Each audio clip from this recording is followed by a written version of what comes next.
They left Singapore at dusk, gray ships sliding out under a sky the color of solder. The streets smelled of oil and rain. Trishaw bells rang like nervous birds, and at the naval base, men pretended their voices were ordinary. HMS Prince of Wales took the lead, new paint still shining under the grime of war, her high bows shouldering the chop. HMS Repulse ranged beside her, lean and elegant, a steel athlete from an earlier race that still believed in sprinting. Around them padded 4 destroyers, Electra, Express, Vampire, Encounter, keeping station like quick dogs at a hunter's heel. On somebody's clipboard, the formation had a crisp name, Force Z. It sounded like a promise hammered flat and stamped with a seal.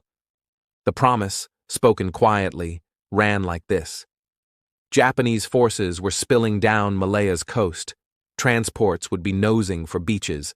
A sudden thrust by heavy ships could tear at the invasion line, wreck pontoons, and steady hearts ashore. Admiral Sir Tom Phillips understood how thin the arithmetic was. He had no carrier, no cloak of fighters he could order into the sky at will. He meant to use darkness as cover and speed as argument, trusting that boldness could behave like armor. Night wrapped the ships in a damp whisper. On Prince of Wales, Captain John Leach paced a short path on the bridge, hat brim shining with spray. Signals flickered. The compass card clicked to its small, authoritative music. On Repulse, Captain Bill Tennant stood easy, hands light on the rail, eyes moving from horizon to instruments and back. An old duelist measuring the room. Below, stokers fed the boilers like men working a cathedral's furnace. In mess decks, mugs slid to the rhythm of the sea. Somebody told a riddle and forgot the punchline halfway through. Messages came like thrown pebbles. Landings at Kotabaru. Confirmed. Another threat near Kuantan. Maybe. A submarine report a few miles ahead. Shadows lying about themselves. Phillips turned toward the Kuantan beaches, then away, then back, the helmsman drawing question marks on water. Dawn arrived, scraped clean of color. Jungle ran to a pale seam of sand. No transports stood to anchor. No silhouettes betrayed a convoy. Only the long breath of sea and a sky pretending to be indifferent. Then dots gathered on the upper air, too steady for birds. Lookouts sang bearings. Gunners swiveled. Men on signal decks shaded their eyes and swore they could smell gasoline. Twin-engined scouts from Saigon hung at the edge of range, radioing the tale that would draw harder teeth. In the wireless office, a rating wrote figures he did not want to know by heart.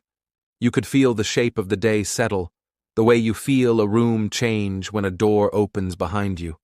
Bombers tried them first, high, polite, dropping sticks of black eggs that hoisted white pillars around both ships. Helms answered with neat steps. Water smashed back down and ran brown from the scuppers. It felt survivable. The big guns were useless at the sky.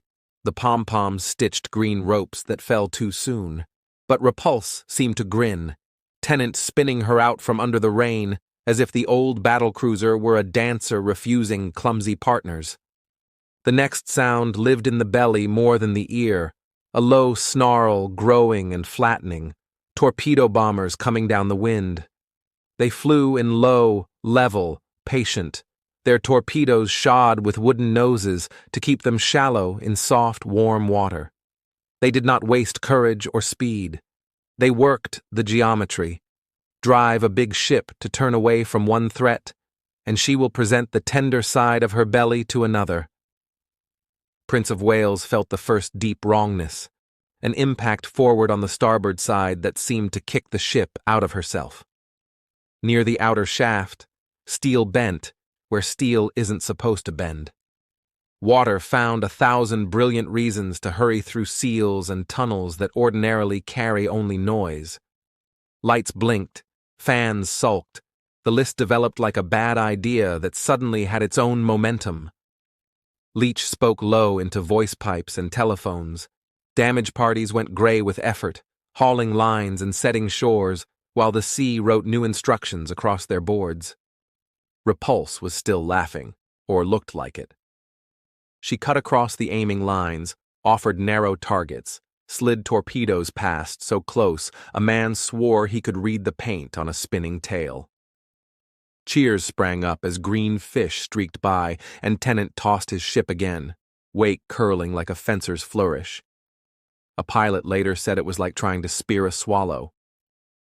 Arithmetic kept landing. More squadrons stepped down through weather. Attacks crossed like scissor blades, turned to spoil one run, opened the other flank to a second. 3 strikes in a tight minute punched the laughter out of Repulse. 2 more followed, the 5th blow taking the strength from her legs. She slowed, leaned, and gave up speed the way a strong horse folds when the reins are finally dropped. Tennant spoke the words his voice fought against: abandon ship. The scene that followed was all noise and tenderness. Destroyers came in hard, bows high, throwing nets and scrambling ladders. Men dropped from rails and slid down plates black with oil. Boots were kicked off to make swimmers lighter. Hands found wrists and did not let go. The screws of Repulse lifted glittering for a second and froze. She rolled without theatrics, raised her bow as if to draw one last breath, and went under tidily, leaving an ache where mass had been. Prince of Wales was dying stubbornly, and slowly enough for men to understand each stage.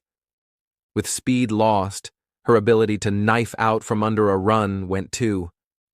Battery power ebbed from mounts built to rake the sky, crews cranking and feeding by hand while sparks nipped their cuffs. More torpedoes struck. Edges became diagonals. Counter-flooding bought minutes like a gambler buying throws. Dear, necessary, never enough. Signals for air went out again. Fighters did launch from Singapore, brave men in buffaloes, arriving in a blue emptiness above oil and flotsam, fists too late to meet the blow. Admiral Phillips kept the bridge. Leach's orders remained level, precise, a captain's grammar right to the last period.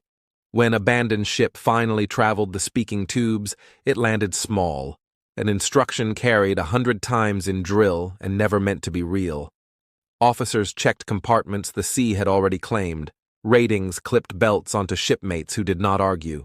The destroyers came cutting through slick water, Electra hard over, Express throwing her weight, vampire and encounter carving lanes, and turned their decks into hospitals and ladders. Phillips would not leave. Not all rules are foolish. Leach went when his duty to stay became the duty to bring his people off, looking back once, like a man closing a door gently on a house he loved. Afternoon pressed the creases out of the sea. Oil lay in black mirrors. Planks bumped and drifted apart. A cap floated crown down, a small boat for no one. On destroyer decks, medics moved with basins and blankets. Survivors practiced the complicated craft of breathing without counting. Someone stared at his fingers and seemed surprised that they shook only now. Someone else began the roll of names in a voice not meant for other ears. News ran ahead, faster than any ship. In Singapore, men who had cheered silhouettes at dusk went quiet at lunch. Cups rested by saucers that nobody touched. In London, Winston Churchill learned and later wrote that no blow struck him colder. 2 capital ships sunk in open water by aircraft alone. Pearl Harbor, he told himself, could be argued away as a surprise in harbor. This could not. The sea's rules had been amended in daylight. The formal lesson wore clear edges. Armor belts and gunnery tables did not, by themselves, control a coastline where the sky belonged to an enemy. Air power ruled the daylit sea. Without a canopy, even royalty went bareheaded. The informal lesson traveled with the survivors. The weight of a hand on your harness, the smell of bleach on the blanket that stopped the shivering, the memory of a deck turning into a wall and a curse becoming a prayer without changing a vowel. East of Kuantan, Coral is writing slow poems on steel.